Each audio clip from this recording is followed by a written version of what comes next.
Thank you so much, Barry. And thank you so much to everyone here for having me here. I'm honored to participate. My name is Lisa Cavanagh. I've been leading technology teams in enabling businesses to drive business outcomes for over 2 decades now. And having been part of technology, I've watched the disruption that technology has had on what we've experienced over the last 2 decades. And I've also been helping organizations transform as a result of that. And it was always intriguing for me to watch how people kind of resisted that transformation, or kind of resisted the evolution that they needed to go through to really thrive. And it's been really, I know we've talked throughout the day. There's been some tremendous conversations, but although the crisis has been a bit of a tragedy in some situations, I think the thing that's been tremendous is how it's brought people together in conferences such as this, and talking about the importance of anti-fragility and having that mindset to allow us to continuously, to grow and evolve. So thank you so much for having me here today. And I'll turn it over to you, Rhonda. Thanks, Lisa. And I'm excited to be here as a senior consultant with the Creating We Institute and owner of Team-Wide Solutions.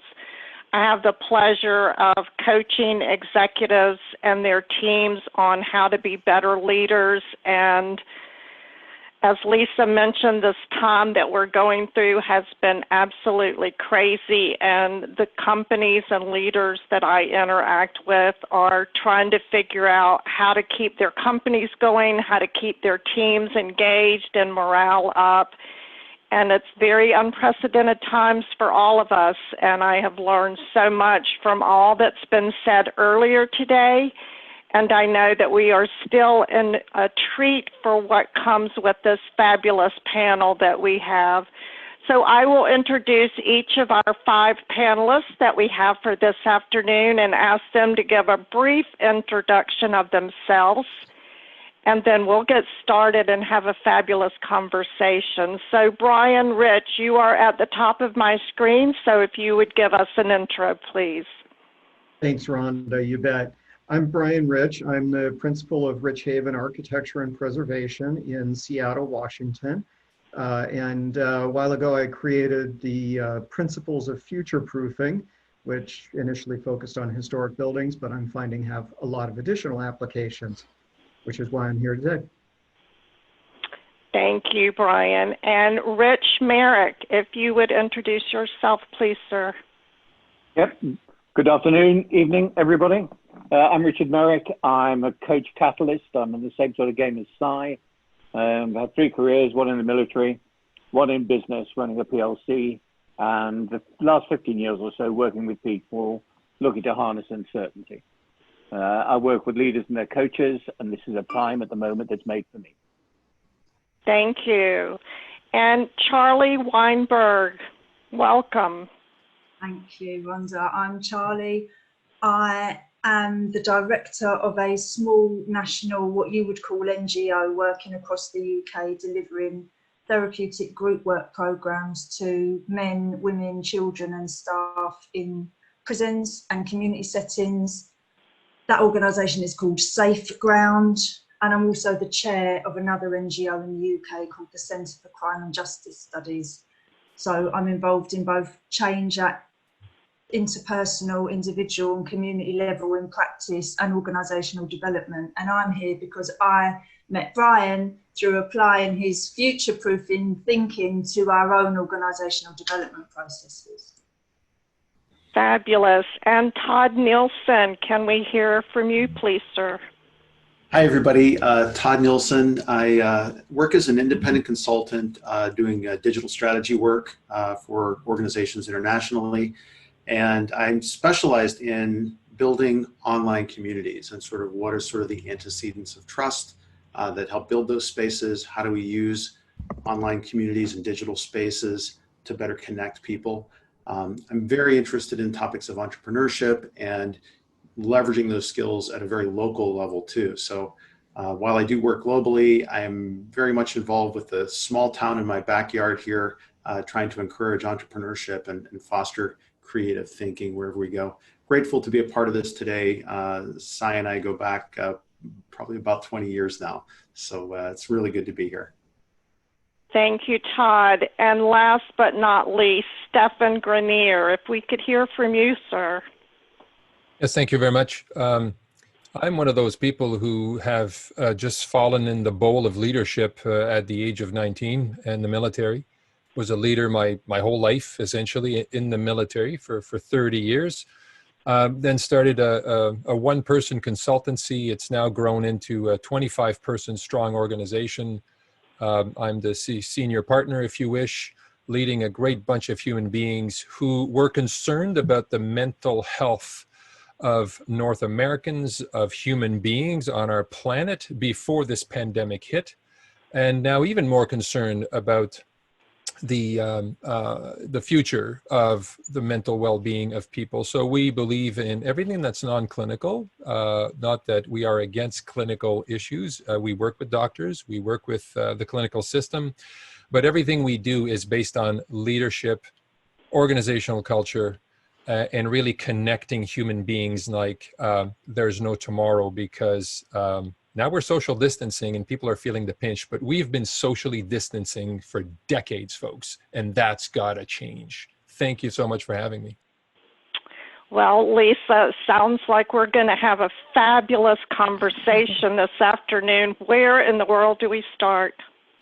I would love to start. You know, the themes that we kind of entered this conference with were very much around, you know, we talked about resilience and future-proofing and complexity, but one of the things that really struck me that we had several quotes on the Transcending the Crisis page was about this concept of new normal. And even the first panel, there was a great quote that Sunil had with respects to you know, how do we embrace that? And how do we look at it not so much as a new normal, but a new possible?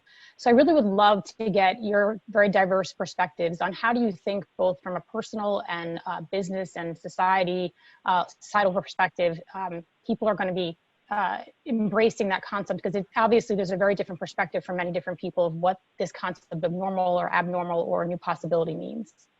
So Brian, why don't we start with you? I really appreciate that, Lisa. And the thought that came to mind as you mentioned that is, this is us becoming better people because of the challenges and the crisis that we face. The notion of transformation that you mentioned earlier, I think, is very important. We got one foot, if you will, that's rooted very much in a solid base, and that we're growing from that into something new and something better. Great. Richard, any thoughts on that? Yes, I have. I was very taken this morning when Sunil Malhotra was talking about labels, because one of the things I find is that under pressure, people retreat into their labels. So at the moment, I've been working with a very diverse bunch, because one of the things I've found is that if you take the people I call the puzzlers, so they're the people who are into data and structure and systems. You know, I'm a Lean Sigma coach, I can do that sort of stuff. But so we've all got all the stuff there that we can do it. If we can find the right pieces, put them in the right order and keep them there, we'll solve the problem. I also work with the other side, with depth psychologists, all the way over to mythodrama and tribal wisdoms and earth wisdoms, who are the people who don't rely on evidence and data at all, but actually concentrate on the human spirit in various forms and look at much longer time scales. Historically, they haven't talked to each other because they don't have the language. So people who can create great insight can't deliver it. And the people who can actually deliver it don't create the level of deep insight that we need at the moment. And so what I've been doing is putting the two together, and it's actually a little bit magic, because somewhere in the middle there, it's all about conversation. And the thing that I've noticed is we've sort of lost the skill about having conversations that aren't about goals or timescales or budgets. People are very, particularly the scientists, are very uncomfortable having a conversation that doesn't have a defined goal or output. And so the ability to put those two groups together is at the moment what's occupying all of my time. I'm forming more groups doing it. But when you get a tax account and talking about the journey of the soul, you sort of know you're cracking it, really. You know, you're beginning to get a conversation that can really do something to actually creating new paradigms. Because I think everybody recognizes that normal has a really, really short half-life. So we have to be able to deal as human beings with the problem first and foremost. We also have to be able to organize it. So I was very taken with what Stephane was saying about the degree of connection that we've got, because we've become distanced in all sorts of ways. Rich, that's really interesting, and I am thankful to hear you talk about we don't have the language and the need for conversation and communication, and we kicked this series off with Judith's quote about getting to the next level of success has to do with the culture, the relationships, and it all comes through communication. And her other quote is, words create worlds, and our world is turned upside down. So I'm really interested to hear from the others of you on this panelist what you're seeing around communication, diversity, and use of language and words. Well, I can say it from my perspective, looking at the current crisis. And by the way, I want to caveat what I'm about to say with the fact that I'm not trying to belittle or make light of a terrible situation for many, the pandemic, right? However, let me flip this around. I think human beings over our evolution have become privileged in a sense that what constitutes drama today was certainly not drama to our forefathers and foremothers and ancestors, right? We're very privileged and we've become so fragile. And when I hear narrative around the pandemic, which is endorsing so much drama around the situation, which, by the way, is not a pretty situation, but not every single thing that is happening caused by the COVID-19 pandemic is dramatic. And I give you an example. This morning on the morning news, top of the news, there was an item about a park on the border of the United States and Canada, which used to be a place where United States and Canadian citizens could meet and chit chat. The park has been closed temporarily. And people interviewed in that small town were saying that they were devastated. They were heartbroken. The words that are being used, folks, where everything is dramatic, flies in the face of resiliency. When we endorse drama, it really flies in the face of resiliency. What I also want to say about this is that we are, by allowing that narrative to continue to grow roots, by the media constantly empowering more and more drama to be infused in what we consume in social media, is actually, according to some neuroscience that I'm aware of, we're paving the wrong neural pathways, folks. Because the more you believe something is dramatic, the more it will be dramatic. Some human beings have been through terrible ordeals through this pandemic, but not everyone. However, everyone is jumping onto this bandwagon that my life has been devastated.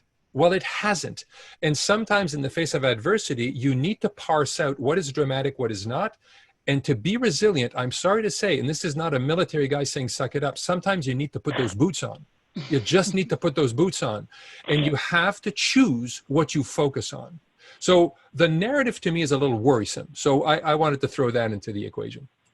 Can I jump in on, and I'm all up for a bit of a fisticuffs, so I might be the one to kick it off.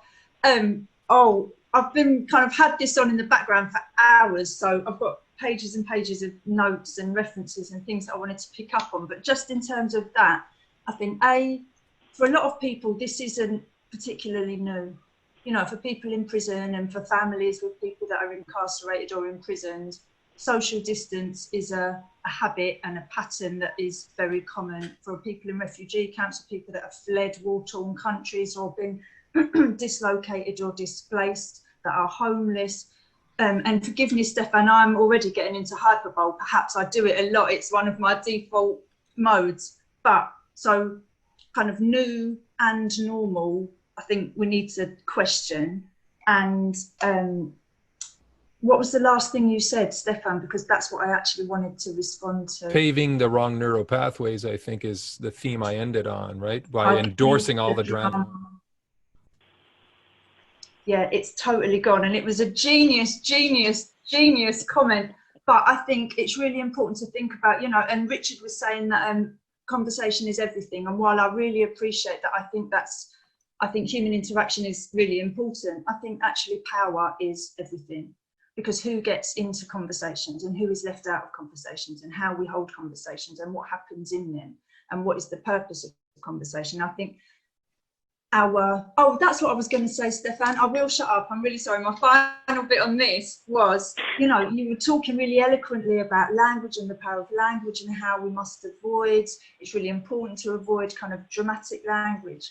And I remember being on a training course years ago where the facilitator asked us to consider our use of language. And one of the things she said was, you know, we often slip into the use of everyone, everything, all the time, when actually that itself is a kind of dramatization. I personally don't feel that this pandemic has negatively affected my individual, material, personal life.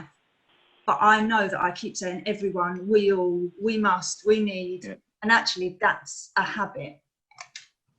Todd, what are your thoughts? I'd love to comment on Stephane's statement there earlier about the narrative and about a different way to kind of frame the context. I look at it when I was talking about future-proofing in an ecological system sense. Within that, there is what is called engineered resilience versus ecological resilience. Engineered resilience is kind of that solid foundational base that we're on, and that then you're stretching, I think, to find a new environmentally resilient state. It means change, but eventually you get to that stable point. And if we look at as Stephane said, about having to put the boots on and make that change, that is that change into that different ecological state, which we become stable in later, right? Todd, what about you? We haven't heard you speak. Yes, please. Thank you. No, so I've been sitting on my hamster wanting to respond to a couple of things. So I really appreciate the point, Richard, what you said about opening conversations beyond just sort of specific business focused kinds of modalities. I thought was really key, and especially something that I see in opening up a environment of safety and trust. Especially I see this within organizations, within the digital workplace, but even more external online community, something that we're always trying to work towards. A lot of organizations have the sense that they just want to limit those conversations to business only. Yeah. But where the real energy and creativity and humanity and friendships emerge is when you open up those parameters and you allow people to have those kinds of open dialogues and talk about things that they care about, talk about the soul, talk about those things. And I think that feeds very directly into what Stephane was talking about, where you don't want to feed the bad wolf, right? you want to keep those narratives that, you know, in a more positive space. And so, what I've been seeing is, at last, over the past 10 years or so, I've been working in online community spaces, and how do we open these up? How do we get people to adopt and use these things? And finally, now because of this forced march with the pandemic, we have people that are more fully embracing a digital life or digital realm, for good or for ill. But I think the problems that we face here are now more stark. And I think sort of from the technology empowered point of view, we need to find better ways to filter down to get to the insights that we need.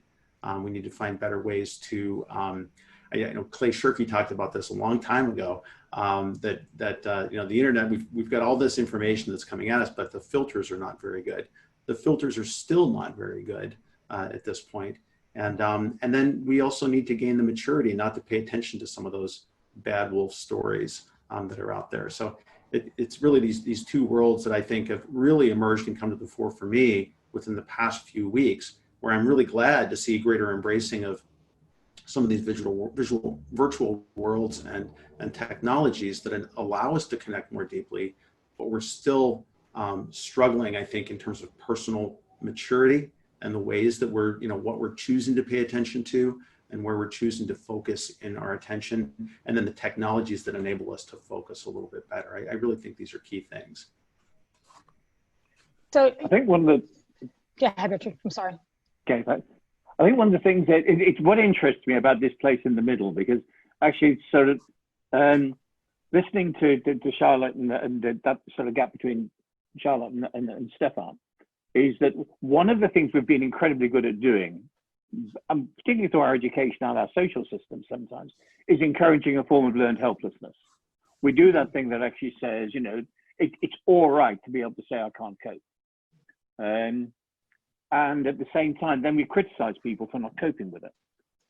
And so there is a thing here that actually there is a brutal reality in many of the instances where I think somewhere on here there's a coach called Tamara Lee, who I was looking at her work, and she has a line of nobody's coming to rescue you. She used to coach resilience in the US Army. And although that's brutal, it's a good place to start, because now that nobody's coming to rescue you, what are you going to do? And I think it's that motive power, whether you're a business, you know, the individual side is I'm very interested in. And for me, it's been with businesses where people will look at it and say, somebody's got to come and help us. And the answer is no, you're not. It's a business. You know, you got yourself here. Now, what are you going to do? And quite often, because the alternatives or their options are not palatable, it's a question of they can't do it. And that's the bit that's got to be, you know, that's the bit that's got to be addressed. And it's not to be, if we use the language of one side or the other, we don't get an answer. It's got to be a compassion that recognizes both sides of it. So we have these two different views. And that, for me, still, that conversation in the middle, which can sometimes be really quite spiky. Now, Arnold Bendel calls it sitting in the fire with good reason, you know, because sometimes in there, it's a really uncomfortable place to be, but that's where the productive results come from. So I think there's elements here of reality, tough love, ambition, huge optimism, because they're all part of the mix. I think the topics you guys are honing in on are fantastic. You know, to that point that I think you've all touched on is that we have this drama that's in the world and that's coming at us from so many different angles, yet we have this need, and it's impacting, I think, Richard, you said our ability to cope and what those coping mechanisms are, and they're impacting people very personally. But we need to be able to be more, you know, be able to handle this and kind of, you know, put our boots on and be able to toughen up, and no one's coming to save us. So, but it is a bit of a, you know, a dynamic that people are faced with. And I know in what I deal with in my leadership, it's just trying to get people to engage that uncomfortableness, to engage the fact that they have to own it. So what are your guys' perspectives on how do leaders help organizations through that when what they're bombarded with is this over dramatization, and which impacts their ability to cope? Yet what we absolutely need is to come more towards that center, because no one is coming to save us. So what are your thoughts there? Anyone can jump in. You know, I'm looking at it as needing a bit wider perspective and understanding about, okay, what is this crisis and where are we in it? Is this a crisis that's is such a big scale it's societal, or is it a very small personal kind of crisis? We all go through adaptive cycles where we have challenges and we build up from those to a point, and then we might reach a breaking point and have to kind of recalibrate. C.S. Halling and Lance Gunderson called those adaptive cycles and panarchy. But if you recognize a little bit, okay, this is me in a very small sense, I can rely on that bigger community around me to give me the stability to help work my way through it. For me, from a leadership perspective, I think that when you deal with human beings under your directorship, under your leadership that are struggling, I think leaders need to be able to put themselves in the shoes of the people they're leading momentarily, go to somewhere that is going to give them that perspective, go to the definition of empathy, and try to just, even though your people's reality may not be your reality, don't step outside that leader's shoes. Be vulnerable. Talk to your people.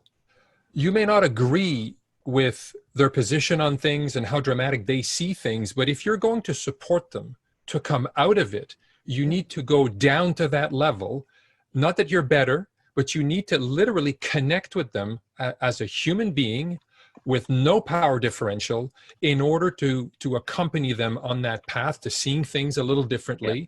If you're unable to reach your people, and in the military, we sometimes have to walk the trenches. Mm-hmm. Now that is very palatable, but if a leader stays in his or her ivory tower and is never connected, and when you are connected, it's okay not to have all the answers.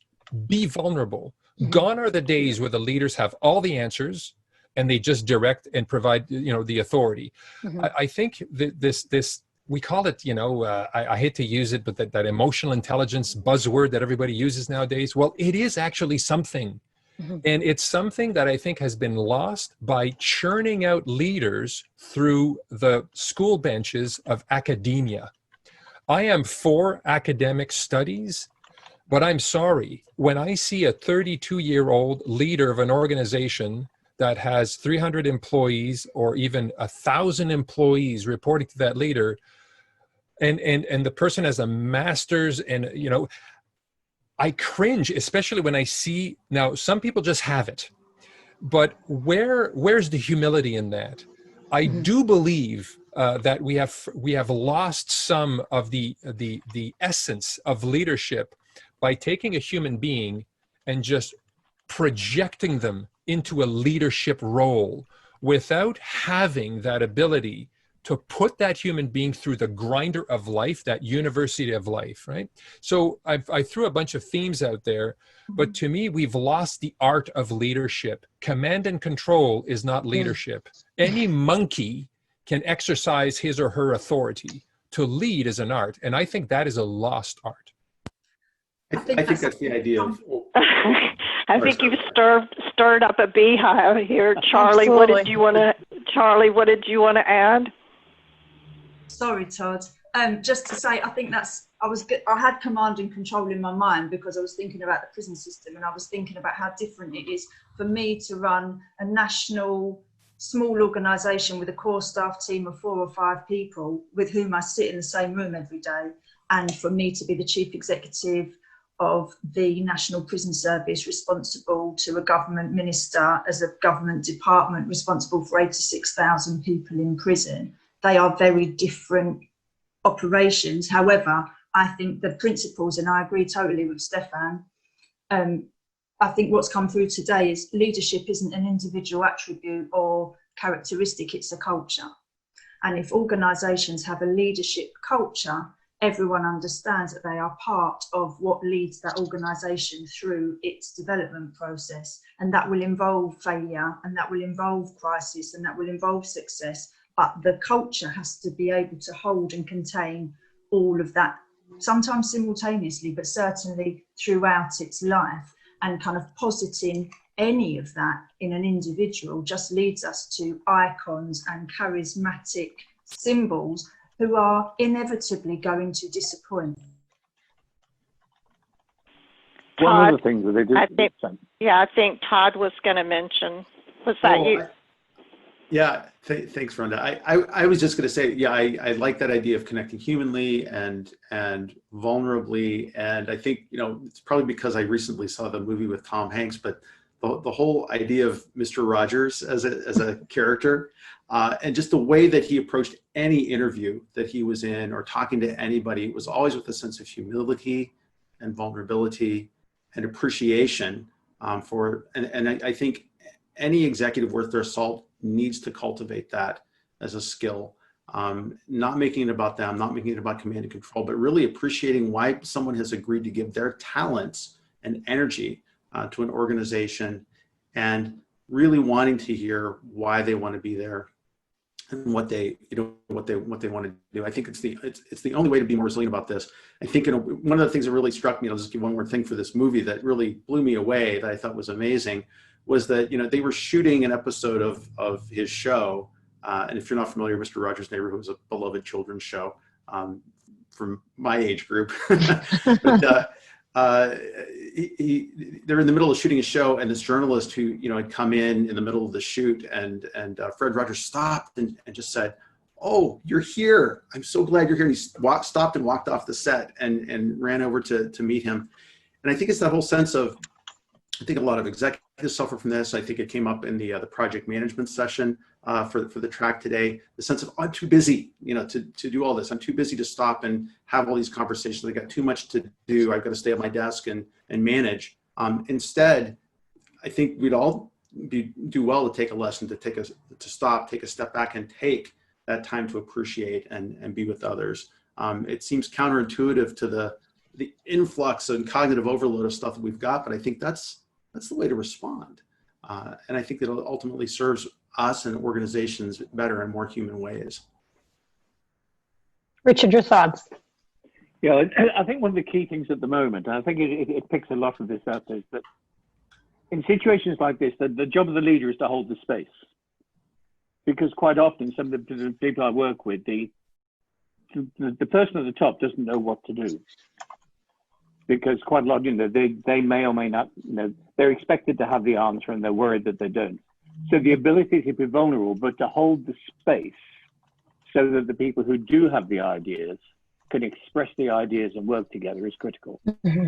So I think it sort of ties down to, the whole thing about walking the trenches. It's the ability to have the confidence to let other people into a space where none of you know, but to actually sort of weave out of those connections and the human connections, the start of a possibility, because that harnesses everything. So I think where we hold the space and allow things to happen is far more productive. It's just not very macho. Thank you, Rich. And so with all the conversation that we've had so far, I'm hearing drama, leadership, drowning, connection, and this is a time when we have so much information coming from us, whether it's data and or information news feed. How is trust impacted throughout this, whether it's individually, organizations, family organizations, or business organizations? I'd love to hear your opinion on how trust has been affected through all this. I'm going to go for it really quickly. I'm going to try and be brief, but I think it's the same as every aspect of this pandemic. If there was trust before it, there will be trust during it. And if there wasn't, there won't. I think whatever was true before this pandemic has been massively exacerbated. So nothing in that sense is new about, do my colleagues trust me more since we've been separated? No. But they trust me as much as they did before. And that trust has been reinforced and kind of confirmed during the process. Well, I'll put an analogy out there. The analogy is very simple. It's too late to teach somebody drowning how to swim. And so for me, the concept of leadership, the concept of supporting employees, because we're in the mental health space here in North America.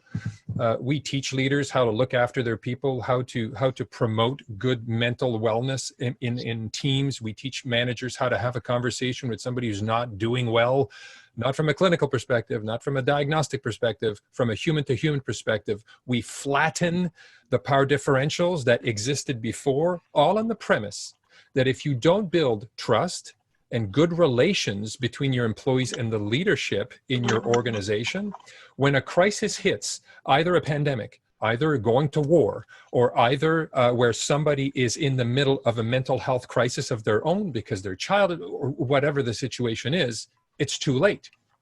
So many people will approach our associates or me after keynotes or whatnot, and they say, oh, I have an employee, and I'm wondering, they won't answer their calls, they're on sick leave, and it's too late. If they didn't trust you before they got ill, before the crisis, they're not going to trust you now. So, and then they say, well, what do we do? I said, well, start building trust today. It's never too late because there'll be another crisis coming up. So stop making excuses, become human now. Now is the time as a leader to become human. Go talk to your people. And I love what Todd said, and I responded to your message there around, you know what? A leader who says, I'm too busy is not a leader. So for people listening in, where you have a manager, a people leader who's never allowed or can't just get off his email or her email and go talk to people, fire them. Let them go. I'm sorry, no empathy here. They're in the wrong job. They might have been the best technical advisor or best employee, but a leader should never say, I don't have time. And it's so socially ingrained in all of our organizations. It takes a while for every new person that comes into our organization to stop apologizing to me, either when they call me, text me, email me, or team me to say, I'm sorry to bother you. I know you're so busy, but I have this question. And it takes a while for us to work that muscle memory out of them. People are told to apologize for bothering the boss. And I'm saying, stop. The boss should be happy that you're coming to them. And so make space. Stop what you're doing. Blah, blah, blah, blah, blah. That's all I had to say about that. Brian, go ahead. Stephane, I really appreciate what you said about needing to listen to the people that are around you.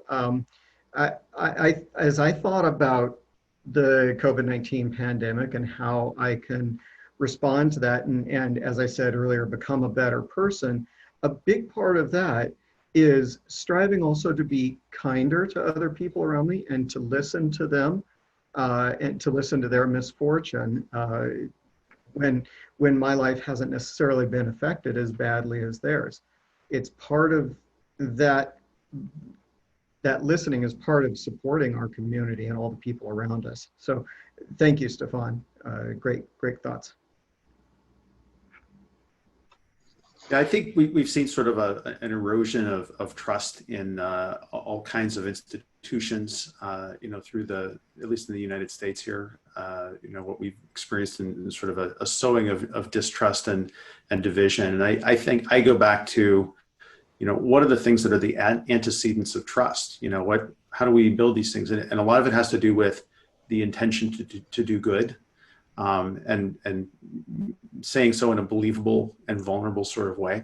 And I think that until we can get back at, talking about that and sort of understanding that the importance is unifying and getting ideas and becoming smarter collectively, that's something that I see that I don't think COVID virus has brought that to a head, but it's certainly contributed to that sense of dissolution that I've seen, here in this country, at least. So my hope is that we learn to rebuild some of those areas of trust, so that when we get information from the CDC, that it seems trustworthy, it doesn't seem politically spun in some way. You have to think that when it comes down to human life, that we wouldn't be trying to spin things, but that's kind of where we are right now. So how do we, I'm sorry, Brian, go ahead.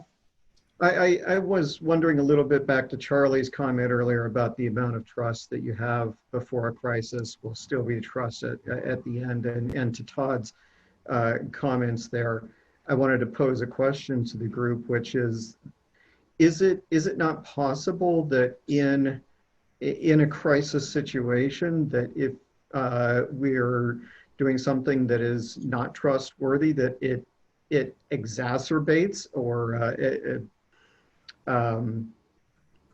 further erodes the trust in a way that it might not in a quote unquote normal times? I think in situations of crisis, people's capacity for thinking is reduced. So when we feel under huge stress or pressure, or we face an extremely difficult situation, our capacity to think is less than it would be under normal circumstances.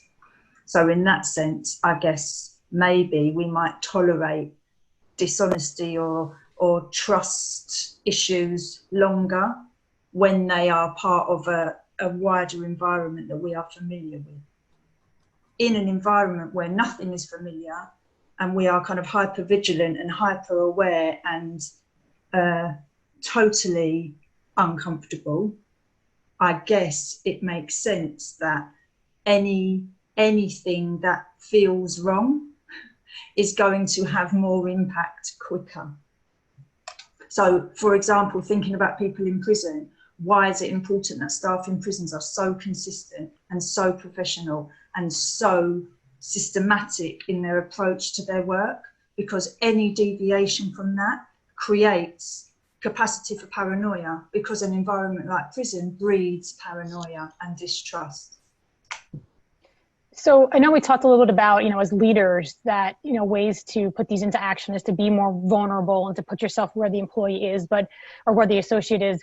My question to you is on things we're talking about as far as trust and how we engage with people and to make the environments better. What are the actions that each one of us can take broadly, whether there's leaders or as individuals in our communities, to make this real? Help us put it into action, for people very clearly. What's the one thing people could do so that we don't go back and lose, the benefits and the awareness that we've gained? Well, I think that's the $100,000 question, isn't it? And what I'll throw out there are a couple of things really quickly. Our company, in the very early moments of the pandemic, saw the onslaught of comments on social media where the world was about to burn. Everybody needed rescuing. And we said, no, that's not true. Not everybody needs rescuing. Mm-hmm. Free services were being thrown. Webinars appeared everywhere to help people cope. And I'm thinking that's just endorsing the wrong narrative. So what we did is we pivoted and we started thinking about what organizations need after the pandemic. Now, we know the pandemic, there's no D-Day of the end day or E-Day, but at one point, so we're focused on that. So I would say that leaders need to think about, and transcending the crisis has a lot of meaning for me, because really there's living the crisis and there's what happens after. And it really resonated with me because that's our entire focus right now. Now, our entire focus as well is on the mental part of the workforce, getting people back on track, getting them back at the productive level, not just for the company, but for people as well. People need to work. They need to work to feel good, to bring money into the household and have a quality of life for all sorts of reasons. So work is an important part. So when people focus on productivity, I'm thinking focus on productivity. We focus on the human, but it's the same thing, right? So I will say a few things. Number one, at the individual level, if you're chatting with somebody who's going through a hard time, don't ever think that you need to come up with the magic word that's going to make it all go away. That doesn't exist. So at the individual level, I would say to your listeners out there, I don't know, Bob's going through a rough time. I don't know what to say to Bob. Forget about what to say to Bob. Be there for Bob. Connect with Bob. Connect with Bob. And don't think that you're going to say something one day that Bob's going to say, oh, thank you very much. All my problems are away, right? So the relationship, the bond between human beings, the caring for each other is huge. And caring doesn't mean bringing a solution. So that's at the individual level. Now, our pre-pandemic work has focused solely in our company on rehumanizing workplaces. That was before the pandemic. I've been at this 20 years, and our company's been at this 10 years now. So that's what organizations need to do more than ever, rehumanize those processes. We have policied everything. We have a 1-800 number for everything now. Managers, I no disrespect to managers, but it's the toughest job because you're essentially wondering what 800 number do I need to refer this problem towards, this person to?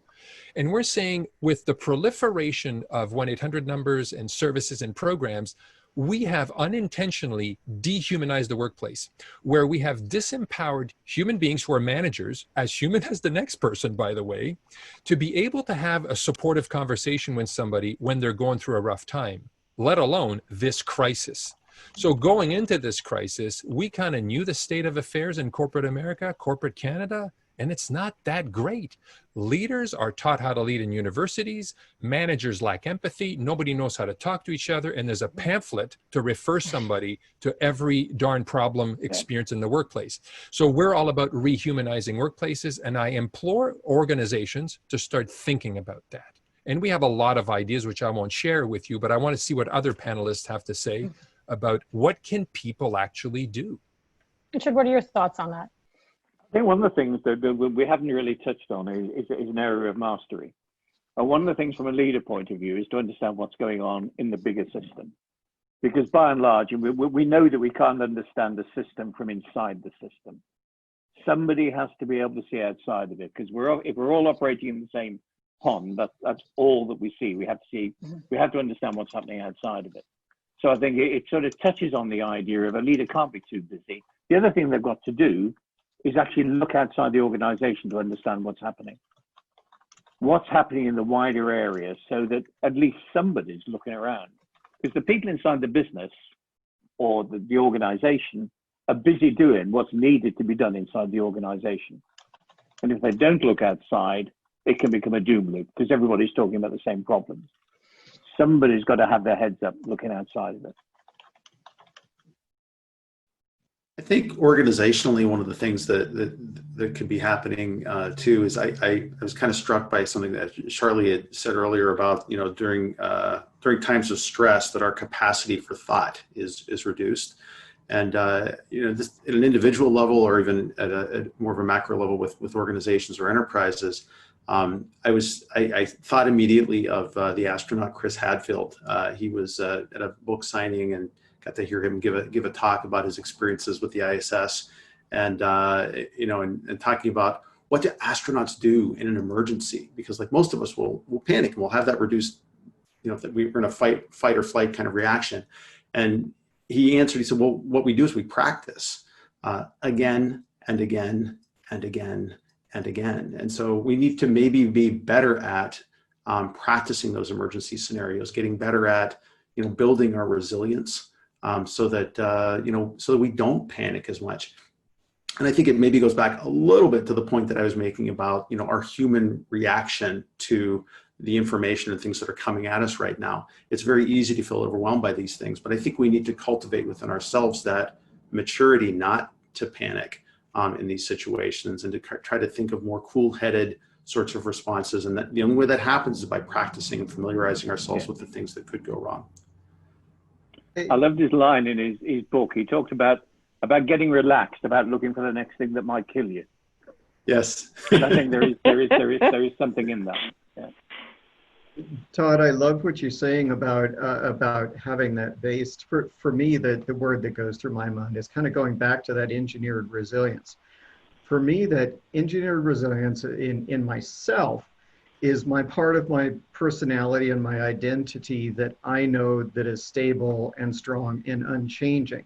And that becomes that base from which I can reach out to work and to change and do other things. For me, knowing that I've got that strong base, and even within myself, let alone my small group of people, whether it's family or friends or bigger groups, it gives me a sense of hope that I know I've got a place to start from and that I can grow out from there.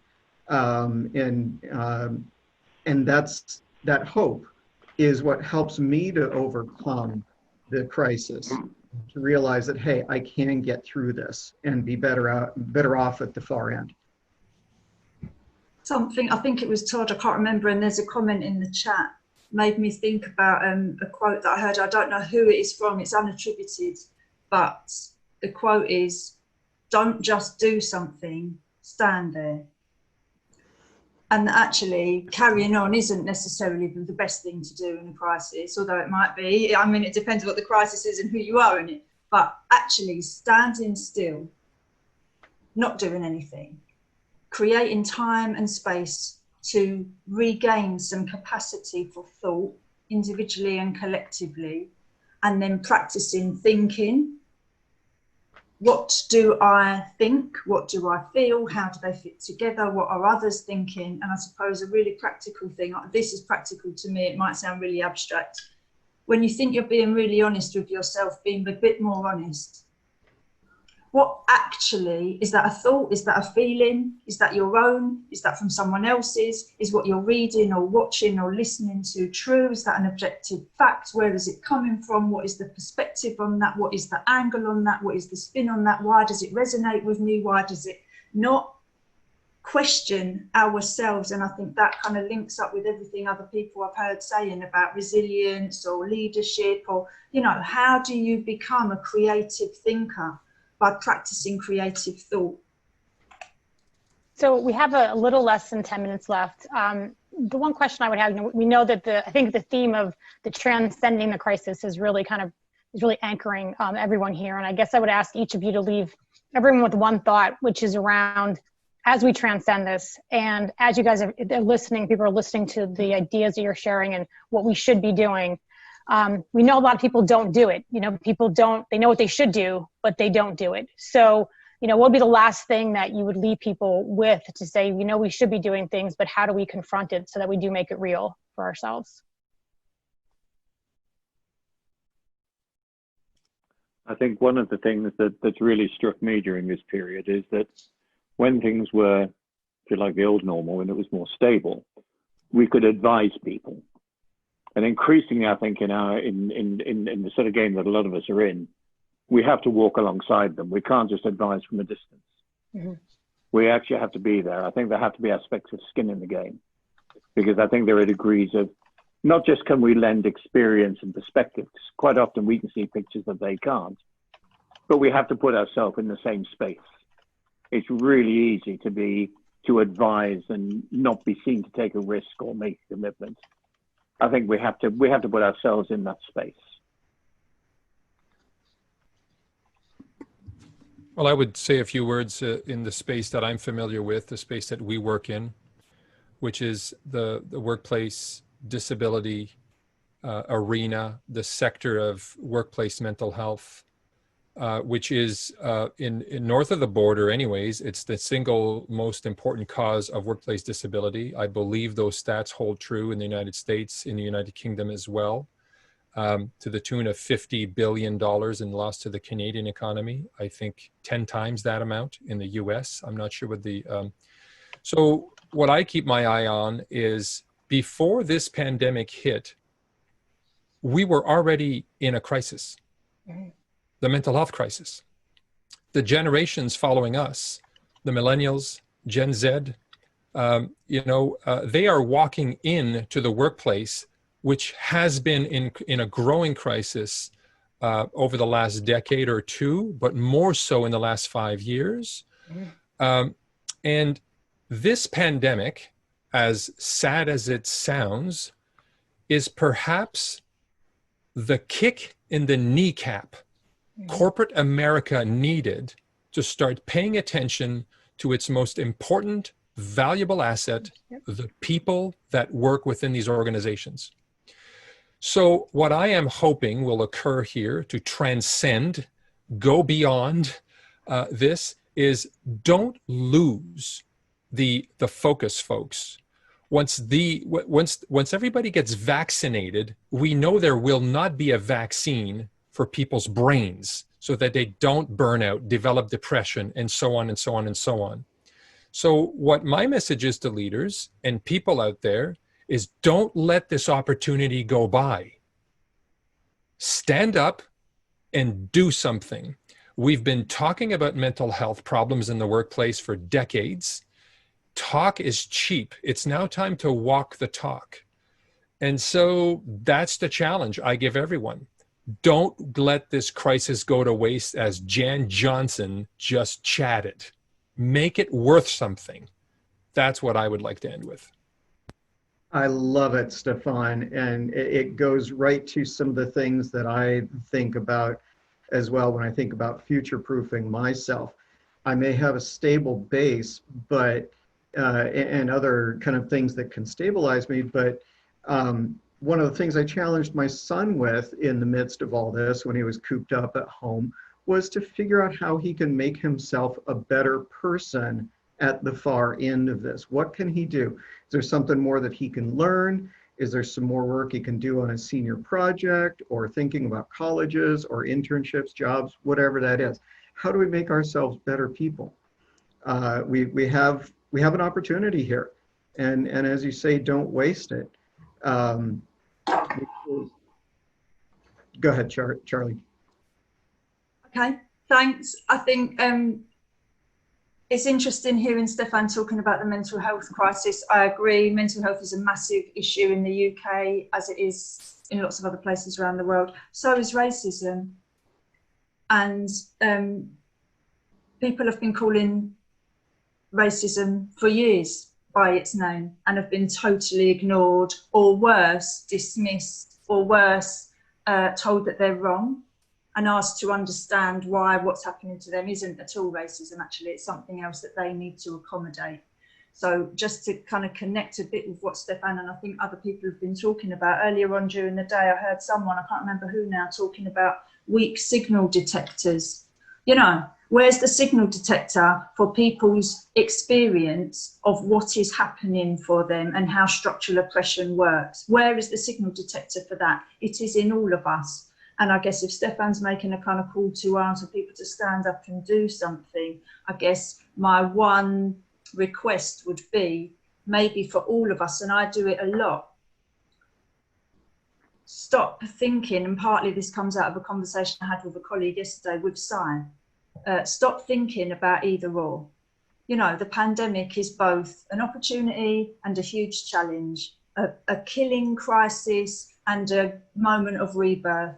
We are all both potentially violent and aggressive and unpredictable and calm, measured, equitable human beings. It's all happening all of the time, and trying to spit the bad bits out and retain just the good bits sets us up to fail.